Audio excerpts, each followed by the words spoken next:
Hey guys, tonight we are not in the open steppe, nor under nomad stars. Tonight we are inside a city sealed by ice. Leningrad, 1941, a place where winter lasted 900 days and the human body learned the geometry of hunger. You would not survive this without finding a way to make silence into strength. So before you get comfortable, take a moment to like the video and subscribe, but only if you genuinely enjoy what I do here. Tell me where you're listening from and what time it is there. Now dim the lights, maybe turn on a fan for that soft background hum, and let's ease into tonight's journey together. The night air feels like glass. You lie on a cot that used to be a sofa, one hand tucked beneath your coat for warmth. The room smells faintly of burnt wood and cold iron. Frost has drawn delicate white feathers on the inside of the window panes, patterns like frozen ferns climbing toward the ceiling. You breathe, and the frost trembles. Beyond the cracked window, the city sleeps under siege. No sound of cars, no voices, only the distant cough of artillery, far enough to feel like thunder, close enough to make the floorboards pulse under your back. Somewhere down the street, a door slams against the wind. The cold here is minus 42 degrees Celsius, the kind that stiffens wool and makes air taste metallic. You can hear it in the buildings, wood contracting, brick whispering under pressure, glass ticking faintly as it shrinks. In the courtyard, a lamppost glows dull orange through the snow haze. A man passes beneath it, pulling a sled. The sled carries a barrel, or maybe a body. You cannot tell which. Every room in this city now has its own climate. Kitchens are colder than stairwells, stairwells colder than the street. People tape paper over cracks and light stoves that no longer draw smoke because chimneys froze weeks ago. In some apartments, wallpaper peels off in stiff sheets, and frost grows behind it like fungus made of crystal. You shift under your blanket and feel the coarse grain of old army cloth against your cheek. The fabric used for everything now, coats, curtains, even burial shrouds. You remember what the city once smelled like: bread, engine oil, roasted coffee from Nevsky Prospect. Those scents are ghosts now. Even the river has changed. The Neva is frozen, the ice thick enough to bear a horse. People cut holes in it for water, and the edges refreeze before the next person arrives. Every bucket leaves a ring of ice where it stands too long on the ground. Outside, someone knocks on a neighbor's door. 3 slow knocks, then silence. The knocks repeat, softer. You know the pattern. It is a request for help, not conversation. No one answers. You pull your coat tighter and listen as the sound fades. The fear of losing heat has replaced the fear of being impolite. When the first shell lands, it sounds like the sky breaking. A low whistle, then a pressure that shoves the air from your lungs. The glass in the window shakes but does not shatter. Snow falls through the gap in the roof and lands on your blanket, melting instantly into damp patches. You do not move. Movement wastes calories. That is something everyone knows now, as surely as prayer. The cold is not the kind that burns. It is the kind that empties. It takes the sound from your heartbeat until you feel hollow, like a drum that has forgotten its song. You think of the 2.5 million people still here, factory workers, artists, soldiers, teachers, mothers. The city's food stores were burned in the first bombings. After that, the siege sealed every road. The only way out is through the sky or across ice that might crack without warning. Somewhere, a radio hums. The signal fades, then returns, an announcer reading names of the dead, with a voice so calm it could be prayer. Between the names, you hear static like falling snow. People leave their radios on even when the power dies, hoping to catch the voice again when it returns. It is the only warmth they can afford. You rise and go to the window. Your breath fogs the glass from the inside. Outside, the moonlight reflects off the snow so strongly that shadows vanish. The city looks like it has been carved from marble, silent, pale, and absolute. You can see your neighbor through the opposite window. She sits with her coat still on, a pot over a candle waiting for water to boil. The flame is so small it barely colors the darkness around it, yet she watches it as if it were sunrise. You press your hand against the window pane, and the cold grips back. You think of the people in this building. Teachers turned fire watchers, doctors without bandages, children who count bomb blasts instead of sheep. Somewhere deep in the city, a baker is cutting the day's bread ration, 250 grams per adult, 125 for children, bread that tastes of sawdust, ground cellulose, and hope. When the shelling stops, the silence feels heavier than before. The air seems to wait. You sit again and pull the blanket up to your chin. The faint vibration of distant guns travels through the floorboards like a heartbeat you do not own. In that moment, you understand what endurance means here. It is not fighting the cold or the hunger. It is remembering that you are still human while both try to erase you. The night stretches on, hour after hour, the city breathing frost in unison. Each person becomes a small, glowing coal hidden in their apartment, keeping the idea of warmth alive. Somewhere far to the east, trains are trying to move again. Somewhere beyond the frozen lake, soldiers are clearing the snow. But here tonight, all you can do is listen to the stillness between explosions and feel the weight of a city that refuses to die. The morning does not arrive with light. It arrives with a new sound. Ice cracking somewhere in the pipes, deep beneath the floors. You blink awake to a ceiling traced with frost, patterns like veins of silver spreading from the corners. The air has a weight to it, dry, crystalline, heavy enough to make breath visible even hours after sunrise. The thermometer nailed beside the window reads -42 degrees Celsius. It has not moved in weeks. The stove has gone cold. The last wood you had burned out before midnight, and the bucket of coal you once shared with your neighbor, is now empty. You sit up and wrap the blanket around your shoulders, the fabric stiff as bark. Each movement sends a dusting of frost from your hair to the pillow. The city around you creaks softly, beams contracting, wires snapping in the distance. Somewhere upstairs, glass breaks with a small musical chime. In this season, every home becomes a miniature version of the siege itself. Isolated, self-contained, a fortress made of breath and memory. You open your mouth and can feel the moisture freeze on your lips. The wallpaper has peeled away from the wall overnight. Behind it, a thin skin of ice glistens, catching the weak daylight that slips through the window cracks. The color of that light is not white, but the faint blue of a blade. You cross to the window, and your reflection stares back through the frost. Hollow-eyed, cheeks sunken, nose rimmed with frostburn. You look older than you are. The glass fogs with your breath and clears again. Outside, snow drifts higher than the first-floor windows, sculpted by the wind into long ridges that look almost beautiful, if you forget what they mean. Down the street, people move slowly, as if wading through water. They pull sleds loaded with anything that will burn: broken chairs, splintered doors, books stripped of covers. The stairwell smells of ash and frozen paint. You remember when the apartment was filled with noise, children running, someone playing a gramophone, the hum of pipes alive with warmth. Now it is quiet enough to hear the slow drip of melted frost freezing again before it reaches the floor. A knock comes at the door, 3 times, deliberate. You open it to find your neighbor, wrapped in a blanket, eyes red from smoke. She holds a handful of firewood, more kindling than logs. "Take 2 pieces," she says. "I found them behind the bakery wall." You thank her, and trade a cup of water in return, the only currency left that still matters. You light the stove. The match flares yellow, startling in its brightness. For a few seconds, the tiny flame fills the room with color. The smell of burning paper follows, the last pages of a newspaper from before the siege.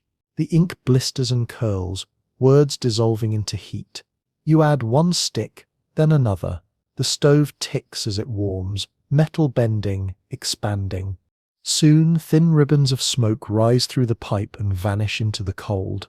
You hold your hands near the opening and feel the faint warmth, barely more than a sigh.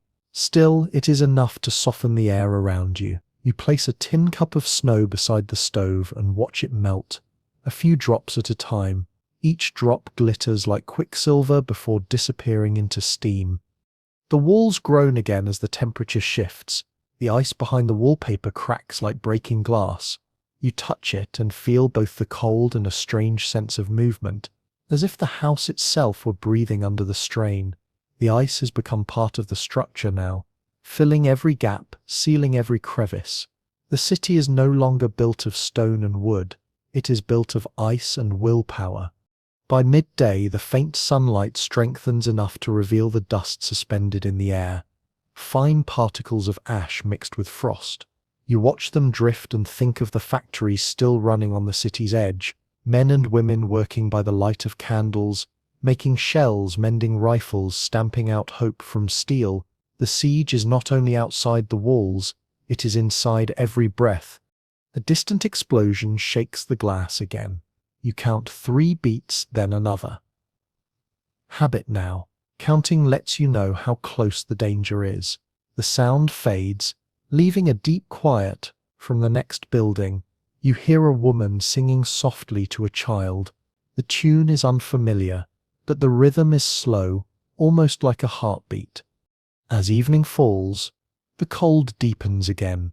The firewood is gone. You close the stove and sit near it anyway, pretending to feel heat that no longer exists. The walls are white with frost once more. You think about the word home. It used to mean a place that could keep weather out. Now it means the place where you wait for the next day to begin, hoping that the water will melt again, that the roof will hold, that your neighbor will still knock. Outside, the city glows faintly, not from lamps but from moonlight, reflecting off frozen walls. The streets are lined with shapes of snow that used to be cars, benches, lives. The silence is so vast it feels like another kind of sky. You lie down again and close your eyes. The blanket smells of smoke and dust, the air sharp as glass. Somewhere deep below in the frozen river, ice shifts with a low rumble like a giant turning in its sleep. You whisper to yourself, just to hear a voice. The words leave your lips as vapor and vanish into the air. One more small offering to the cold. You wake before dawn to the smell of smoke, not from firewood, but from something unfamiliar, chemical, heavy. The neighbor below you is burning the legs of a chair. You can hear the crack of sap and resin as it burns, the hiss of varnish releasing fumes that cling to the throat. The temperature outside is still -42 degrees Celsius. The walls around you glitter with the same frost that coated them yesterday. It looks almost beautiful, like marble. But beauty here has become another way the city deceives you. The stove is empty again. You take a thin strip of wallpaper from the wall, careful not to tear too much at once.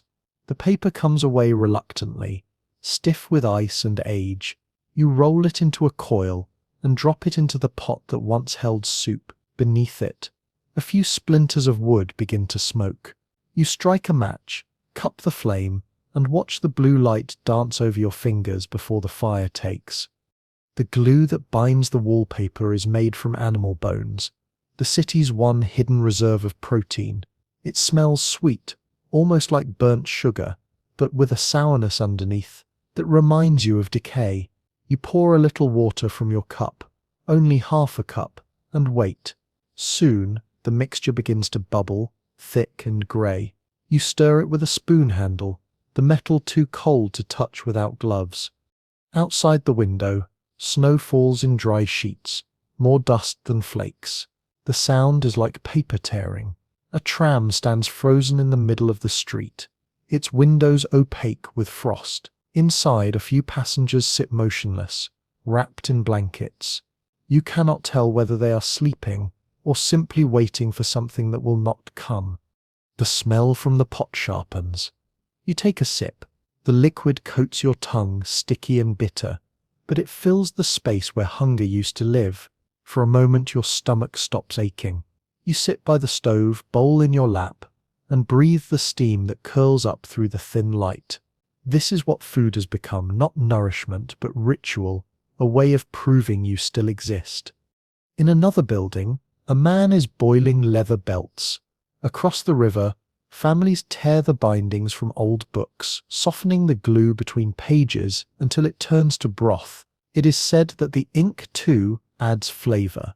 You have heard rumors of worse meals: paste scraped from wallpaper, candle wax melted with tea, even the dust swept from the floor mixed with snow to give it weight. In this city, anything that burns or melts can become dinner. You remember the first day of rationing. People lined up at dawn outside the bread shops. The air already thick with frost. The loaves were smaller than fists, grey and damp, their flour mixed with sawdust and cellulose. Each worker received 250 grams. Each child half that. The bread froze within minutes, hard as brick. To eat it, people scraped it with knives, slivers thin as paper, and sucked them like sweets.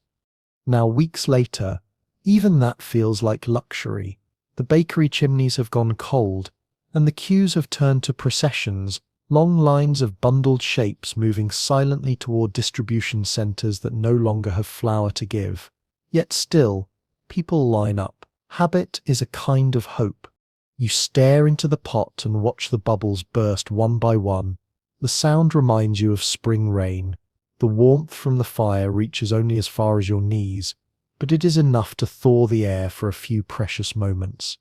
You think of the city outside, of mothers trading rings for a handful of oats, of men dismantling stair rails for firewood, of musicians boiling the glue from their violins.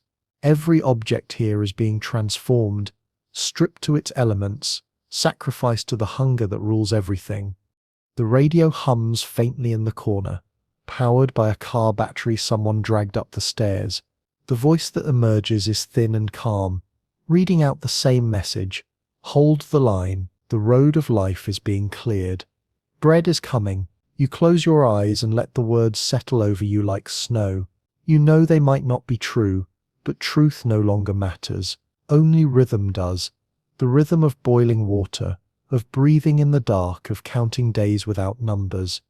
When the glue cools, it hardens into a dull jelly. You scrape it from the pot and shape it into small cubes, each one a promise for tomorrow. The smell lingers in the room, faintly sweet, faintly rotten. You press the cubes into a tin box and hide it beneath your coat. Evening falls again, and the cold deepens. You sit near the window and watch frost creep across the glass from the edges inward, a slow tide of white reclaiming what warmth you borrowed. The candle sputters, then steadies. You pull your coat tighter and think, not of food but of sound, the way fire crackles, the way hunger breathes, the way silence fills the spaces between. Somewhere far off, beyond the frozen river, a gun fires once, and then the city exhales.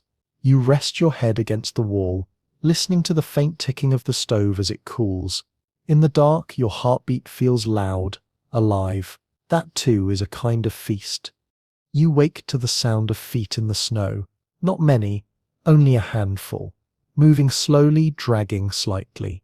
The sky outside the window is a sheet of pale grey, no sunrise, only the slow leaking of light through clouds. The temperature holds steady at minus 42 degrees Celsius. You can feel it in your lungs when you inhale, air so dry it scratches like paper. Today is bread day. You wrap your scarf twice around your neck and pull on the heavy felt coat that used to belong to your father. It smells faintly of smoke and wool. When you lift the coat from the peg, frost falls from it like dust. You tie your belt tight to keep the warmth in, then open the door to the stairwell. The cold hits like a wall. The air there is colder than outside, trapped, unmoving. You move down the stairs slowly, one hand on the railing, careful not to slip on the rime of ice. A thin blue light seeps through the shattered window at the landing. The stairwell smells of paraffin and ash. Someone has painted an arrow on the wall pointing to the exit, as if anyone could forget where the bread line begins. Outside, the city looks carved from ice. Smoke rises from a few chimneys, twisting thinly into the frozen sky. You pull your hat lower and join the line that curves along the street. It's silent except for the sound of boots scuffing snow. Everyone stands close, shoulders touching, heads down. Breath rises in small grey clouds that merge with the air. The shop window is boarded over, but a small door remains open. Inside, behind a counter, stands a woman in a fur-lined hood. Her hands are raw and cracked, but her eyes are steady. She weighs each ration on a small scale, the movement precise and slow. 250 grams for a worker, 125 for a child. The bread is grey and dense, made from flour mixed with ground husks, sawdust, and a powder they call malt substitute. You've heard that it contains everything left in the city's warehouses. Flour sweepings, crushed oats, even wallpaper paste. Still, people treat each slice as sacred. When your turn comes, the woman cuts a square from a loaf and places it on a sheet of paper. It lands with a dull thud, like clay. You hand over your ration card. She stamps it. The sound crisp in the silence. You tuck the bread into your coat pocket, careful not to let it freeze solid before you reach home. The walk back feels longer. The streets are quieter than before. Even the soldiers move with less noise now, their breath white in the air. You pass a statue half buried in snow, once a poet, now only a mound with a faint outline of a face. A dog trots past, ribs showing, nose to the ground. There are fewer dogs these days. You look away. By the time you return, your fingers are numb. The bread has stiffened into a block. You sit near the stove and place it close to the coals, just enough to soften the crust. The smell that rises is faint but familiar, a ghost of what bread once meant. You break off a small piece and hold it on your tongue until it melts. It tastes of ash and bitterness, but also of life. You take another bite, smaller. The sound of the bite echoes in the room. You chew slowly, deliberately. Each mouthful takes minutes. Hunger here is not a pain anymore. It's a rhythm, a background noise, something your body has learned to carry like heartbeat or breath. Through the window, you see others returning from their own bread lines. Some carry sleds, some only hands pressed to pockets. You can tell which of them have children by the way they walk faster. There's no talking in the street. Words waste air, and every exhale is heat lost. Later, you cut the remaining bread into small cubes and lay them out on the table. You count them twice, then wrap them in cloth. This is tomorrow's food, and perhaps the next day's too. You hide the bundle beneath your pillow, not out of fear of theft, but to keep it from freezing. As night falls, you hear distant gunfire again. The walls shake faintly, frost falling from the ceiling. You sit in the dark and let the sound fill the room. Each explosion feels far away, muffled by snow. Between them, silence expands, deep, cold, endless. You close your eyes and think of warmth, of bread that was soft and sweet once, of kitchens that smelled of yeast and steam. You imagine a city where windows glow at dusk and the air smells of baking. Then you open your eyes and remember where you are. The room is quiet, the stove cold, the bread safe beneath your pillow. For tonight, that is enough. The morning begins with a silence so complete it feels deliberate, as if even the city itself has stopped to listen. The frost on the windows is thicker than ever, patterns of white branching across the glass like frozen coral. You wake beneath a blanket that is stiffened overnight, every breath leaving a halo of frost in the air. It is minus 42 degrees Celsius again, though you no longer look at the thermometer. Numbers have lost meaning here. A sound breaks the silence, faint, rhythmic, fragile. At first you think it's the pipes expanding, or maybe the echo of footsteps in the courtyard. Then it comes again, softer this time, not metal or wind, but something made by hand, a note. Then another, a violin, impossibly. You rise slowly, joints aching, and press your ear to the window pane. Somewhere beyond the grey morning, someone is playing music. The sound carries thinly through the frozen air, each note trembling like a drop of water before it falls. You stand still, afraid to move, afraid to break it. The Leningrad Philharmonic had not played for months. Hunger had thinned its ranks. Some musicians had been drafted, others had died. A few had simply vanished into the endless queue for bread and never returned. Yet word has spread across the city. They are gathering again. You wrap your scarf around your neck and step outside. The wind bites instantly, stinging your cheeks. The air smells of smoke and oil, and the faint sweetness of burning paper. You follow the sound toward the Philharmonic Hall, a building whose stone columns are coated with ice, its doors warped by frost. Inside, the air is warmer, not from heat, but from breath. Hundreds of people crowd together, coats brushing, hands buried in pockets. There is no orchestra yet, only a few musicians setting up instruments whose strings have cracked and warped from the cold. The wood of the cellos gleams faintly under the weak electric light. You find a seat near the back. The person beside you offers half a cube of sugar, precious beyond measure. You shake your head, but she insists, pressing it into your palm. It tastes like memory. When the conductor enters, the hall falls silent. He looks older than you remember, his face lined, his uniform hanging loose. He raises his baton, and for a moment nothing happens.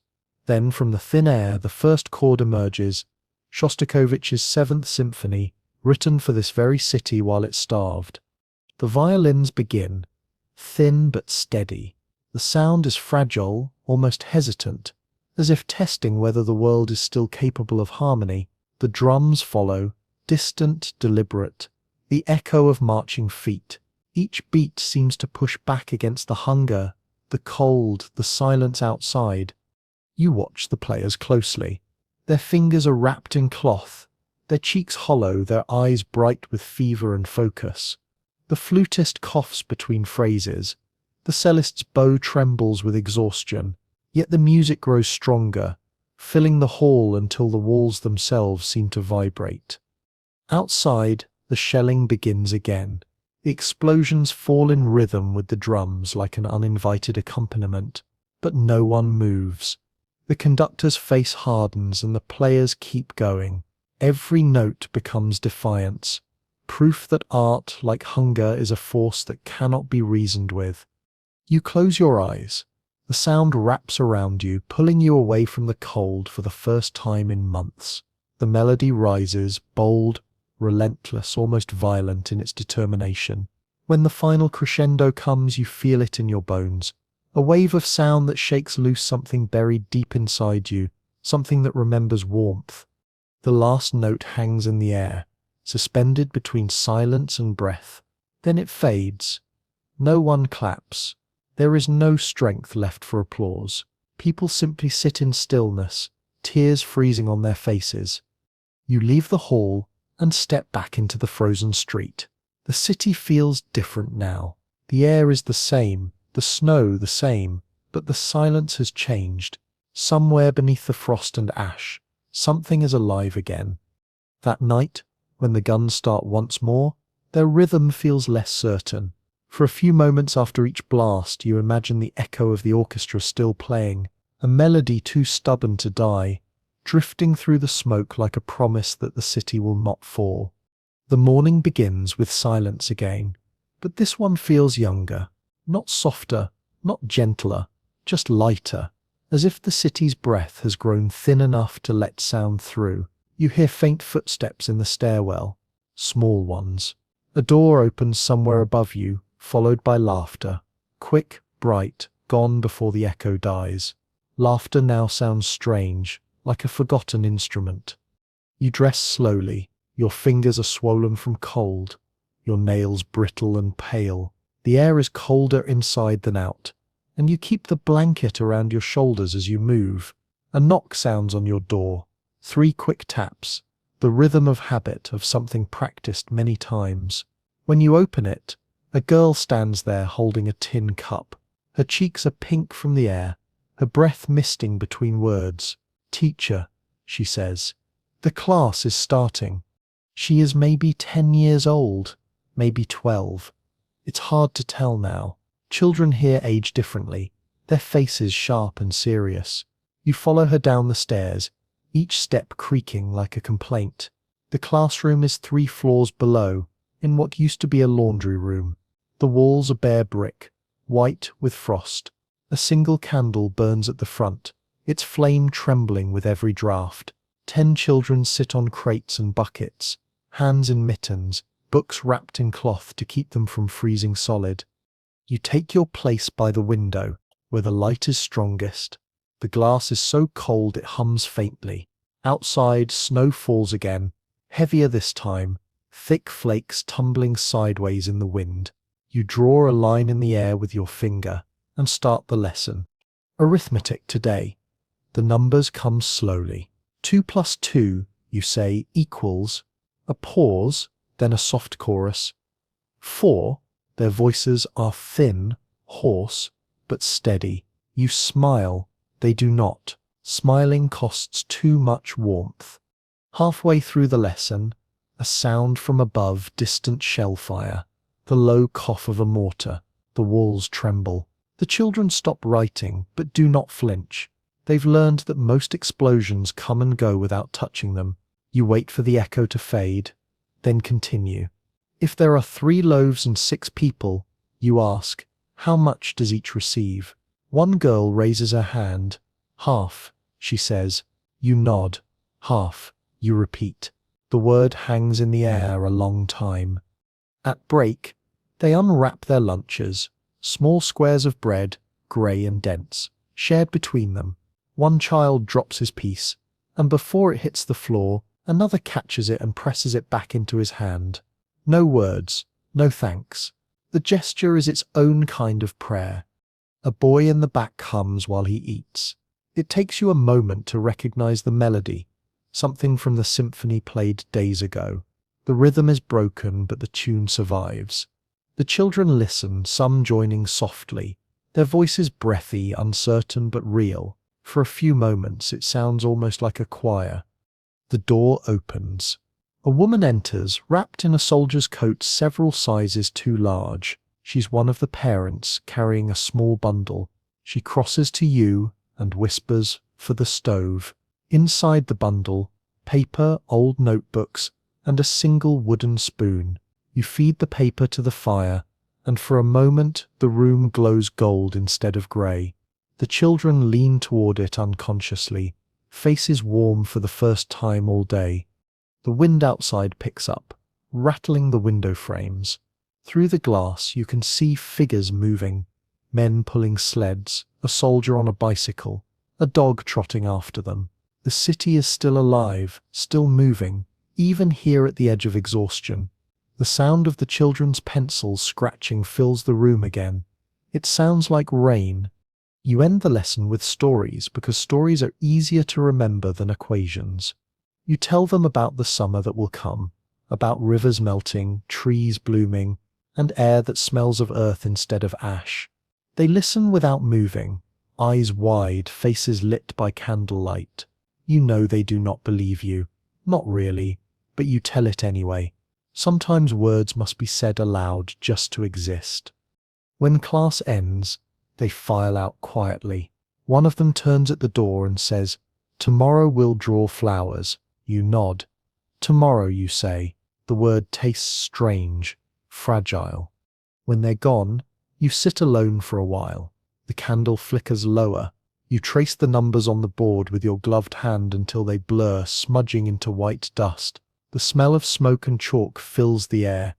Outside, the wind howls again, and the frost patterns on the window shift like veins beneath skin. The city holds its breath, waiting for another night of hunger, another day of survival. But in this small room, for a few hours, there had been warmth, not from the stove, but from the quiet persistence of learning, in a place where even light feels borrowed. You gather the scraps of paper, stack them neatly, and place them by the door. Tomorrow you will need them again. The first time you hear the engines, it sounds like a distant storm, low, rolling, rhythmic.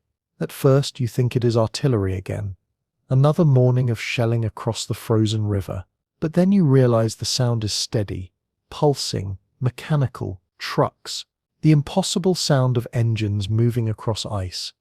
It is January 1942. The siege has been dragging for months.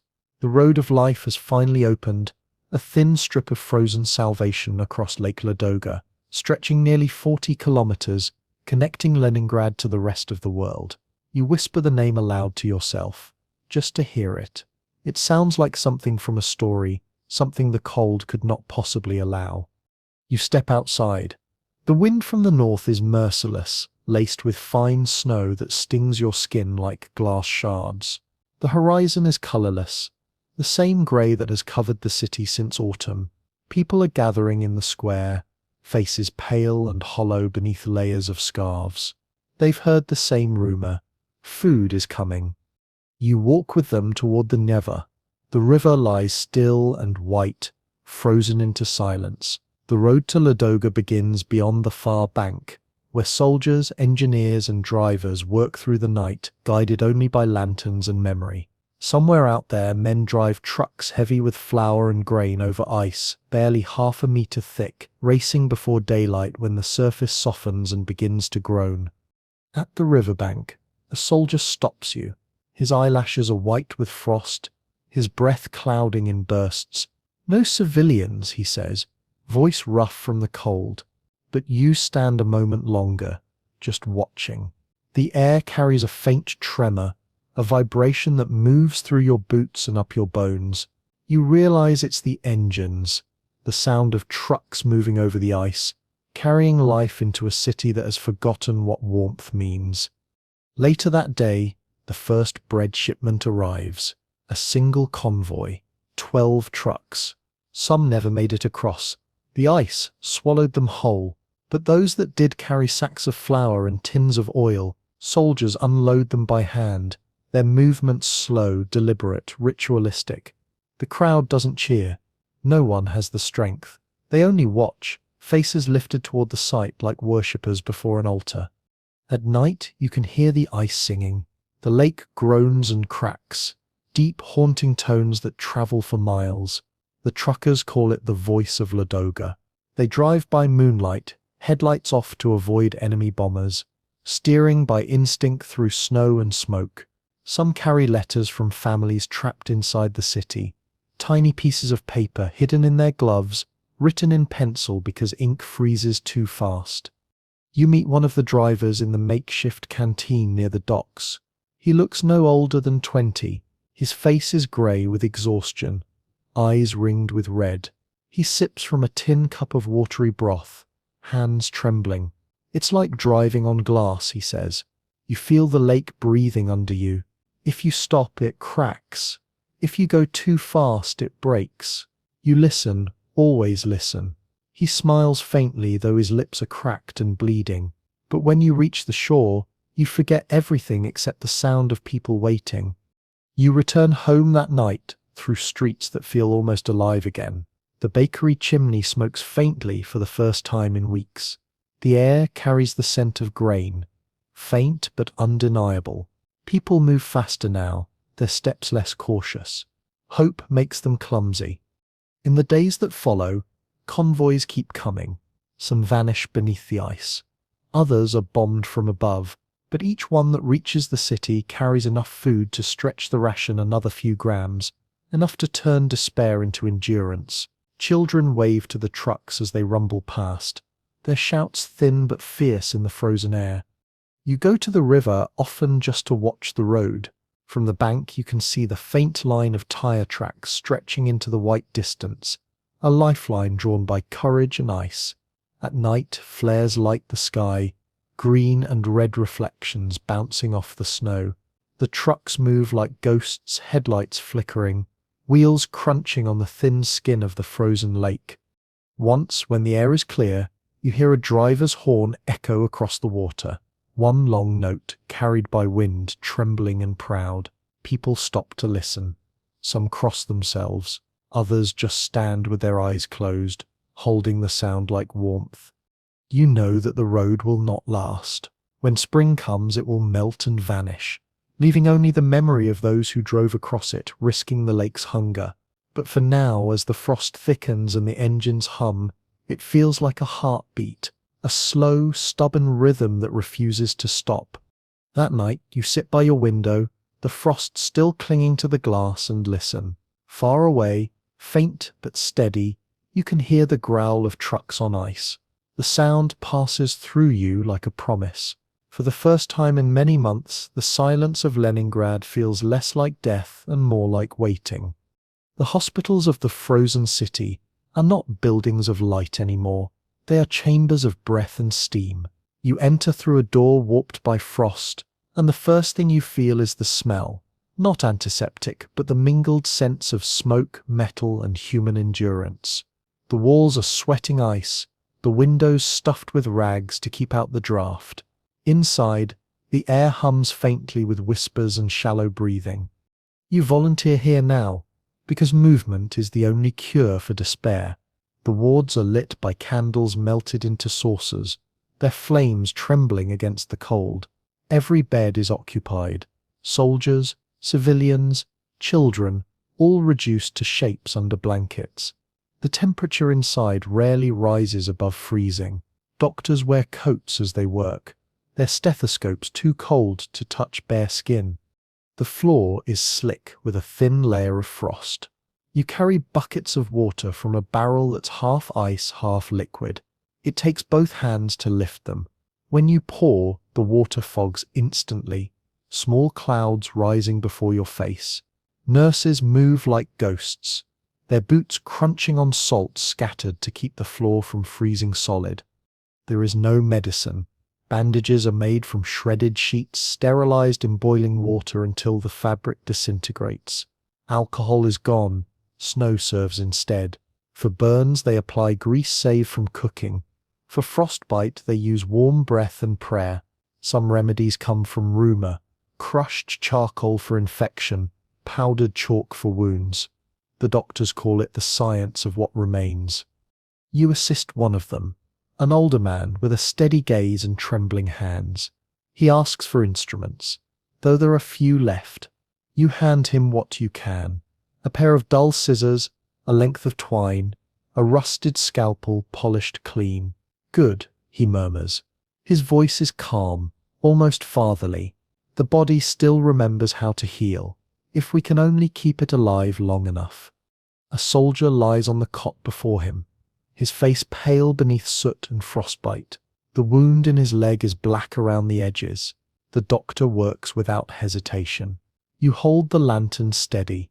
The smell of blood fills the air, heavy and warm, the only warmth in the room. When it's done, you wrap the leg in layers of cloth, your fingers numb and clumsy.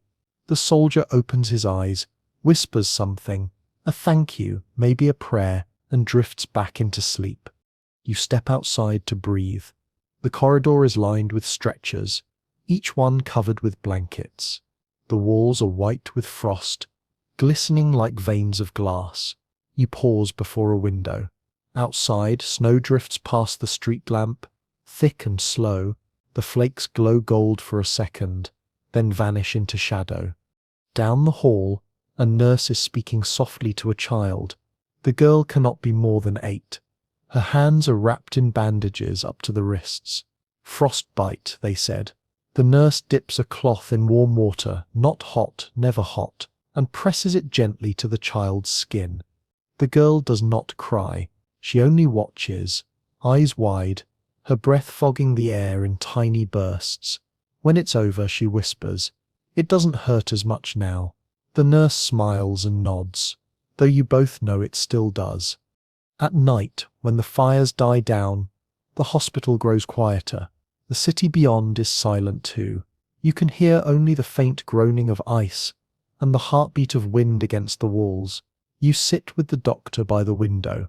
He rubs his hands together, eyes half closed. People think healing means warmth, he says, but sometimes it's just endurance. One more breath, one more heartbeat, one more hour. You look around the ward, at the shivering bodies under thin blankets, at the flickering candles melting into pools of wax. The doctor's words seem to hang in the air. You realize he's right. Healing here isn't about getting better. It's about not giving up before morning. Later, you help him carry the buckets again. The water inside has started to freeze. Thin sheets of ice float on top, clinking softly as you walk. You tip it into the stove and listen as it hisses against the metal. For a moment, the hiss sounds like applause. When dawn comes, the city outside is white again, blank and still. The doctor steps into the light and smiles faintly. "We made it through another night," he says. You nod, though your breath catches in your throat. He doesn't mean the hospital. He means the city itself. The candle gutters once, then steadies. Somewhere in the corridor, a child begins to hum. It's not a song, you know, just a tune, slow and repeating, like breathing. You realize that in a place without heat, even a voice can be a form of fire. You step outside into another morning of white silence. The city has lost all edges. Snow blurs buildings into one another until it feels as if you are walking through memory rather than space. The air tastes of soot and iron. Breath leaves your mouth in long, slow ribbons that vanish before you can see where they go. It is -42 degrees Celsius again. The number no longer shocks you, only confirms what you already know. That winter here has no end, only variations of endurance. You walk toward Kazansky Cathedral, its once green dome hidden beneath frost. Bombs shattered half its roof early in the siege, but people still gather there, quietly, like moths drawn to faint light. Once it was forbidden, religion outlawed by decree, yet hunger erases laws as easily as snow erases footprints. The doors creak open as you push them, and warm air greets you, not from heat, but from bodies. Dozens of them, wrapped in wool, bent in prayer.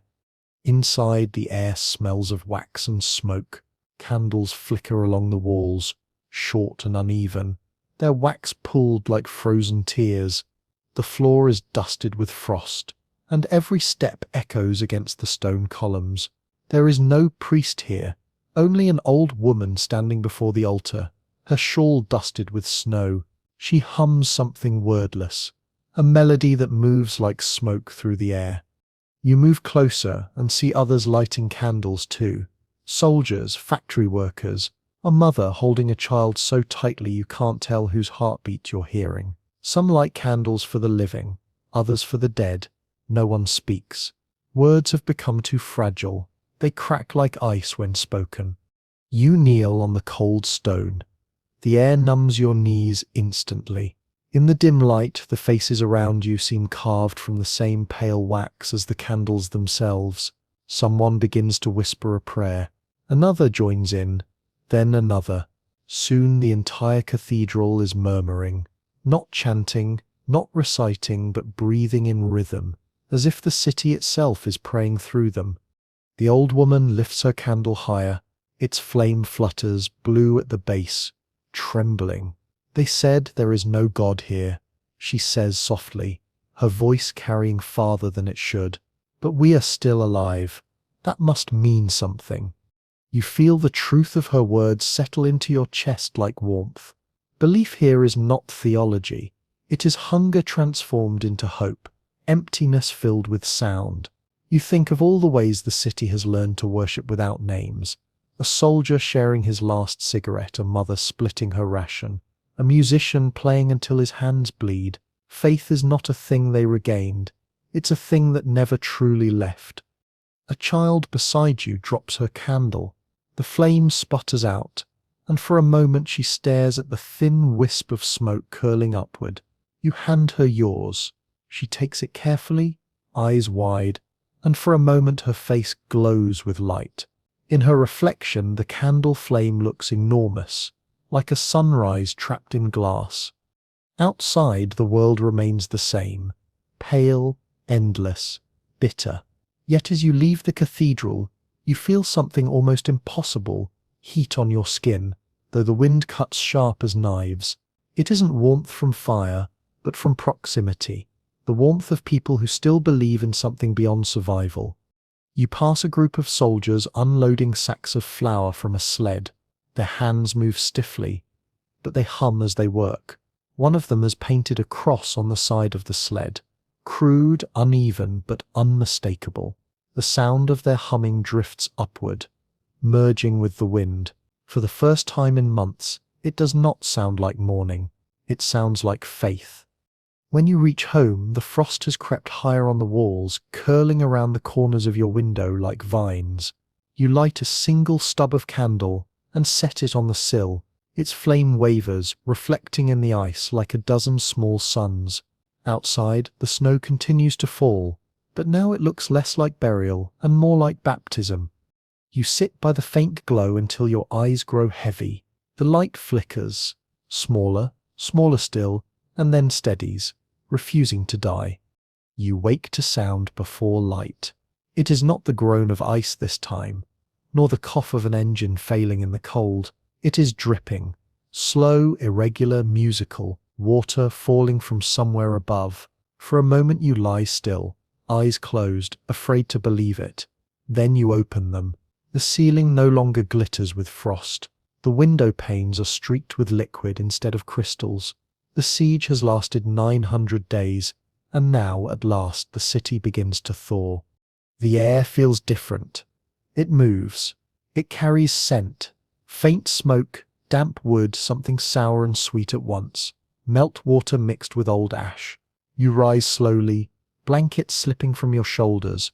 The floorboards are wet where ice has melted, leaving dark trails that glisten in the light. The thermometer by the window trembles at 0 degrees. You place your hand on the glass. For the first time in years it is not colder than your skin. Outside, the snowbanks shrink into grey mounds. Pitted and hollow, the streets are streaked with black slush. The air hums with small noises, dripping eaves, boots squelching, crows calling somewhere overhead. The city looks half drowned, half reborn. You open your window. The hinges scream but yield. A gust of air rushes in, damp, heavy, alive. You can smell earth beneath the thawing snow, a smell so rich it almost makes you dizzy. You lean out and see children in the courtyard breaking the thin ice in puddles with sticks. Their laughter rings too brightly, startling, as if the world had forgotten such a sound existed. Down the street, trucks rumble past. They are smaller now, not the convoys of winter, but supply vehicles carrying food, fuel, medicine. The drivers lean out of their windows, faces wind-chapped, grinning. People wave to them without words. There is nothing left to say, the sight itself is enough. At the riverbank the Never moves again, sluggish, greenish water pushing through cracks in the ice. You stand there among others, shoulders brushing, no one speaking. The sound of running water feels sacred. It is the city's heartbeat returning, slow and certain. A woman beside you kneels and dips a tin cup into the river. When she drinks, she closes her eyes as though tasting sunlight. In the markets, stalls reopen. Not all of them. Some are still empty shells, roofs half collapsed. But a few hold baskets of potatoes, onions, bread that does not crumble into dust when touched. The first smell of yeast drifts through the air. People line up again, but this time they smile. The ration cards are still stamped, the line still long, but the bread is warm, soft. You take your portion home, small and fragrant, steam curling from its crust. You sit by the window, break it in half, and eat slowly. The taste fills your mouth, salty, sweet, ordinary. Tears sting your eyes. The city has lost half its people, but the half that remains sits like you now, silent, alive, tasting bread that feels like forgiveness. Later that day the bells ring. Real bells, not alarms, not artillery, but the cathedral chimes, restored, cleaned of soot. Their sound carries through the thawing air, bright and uneven, as if uncertain of itself. You stand in the doorway listening. Each note seems to melt another layer of winter from the city's bones. As the sun sets, you walk again through the streets. Patches of soil appear where snow has receded, small islands of dark life. You notice something green poking through the muck, the first shoot of grass, impossibly tender. You crouch and touch it with a finger, afraid it might break. The stem bends, then straightens. It feels like the city itself, fragile, exhausted, unkillable. When night falls, the sky glows a deep violet. The frost on the rooftops glitters under moonlight. But it no longer bites. You sit on the steps of your building, listening to water dripping from gutters, to distant laughter, to the faint clatter of a piano somewhere, someone playing again, just to fill the silence. The music sounds warmer this time, less defiant, more human. You close your eyes. For months you dreamed of heat, of roaring stoves and blazing fires, but now you realize that warmth was never fire. It was persistence. It was the sound of footsteps returning, the weight of bread in your hands, the murmur of voices refusing to fade. You tilt your head back and breathe. The air smells of wet stone and iron and faint new leaves. The siege has ended, but the memory of it will live inside the walls, inside the frost patterns etched deep into the windows, inside everyone who learned to keep breathing when everything else stopped.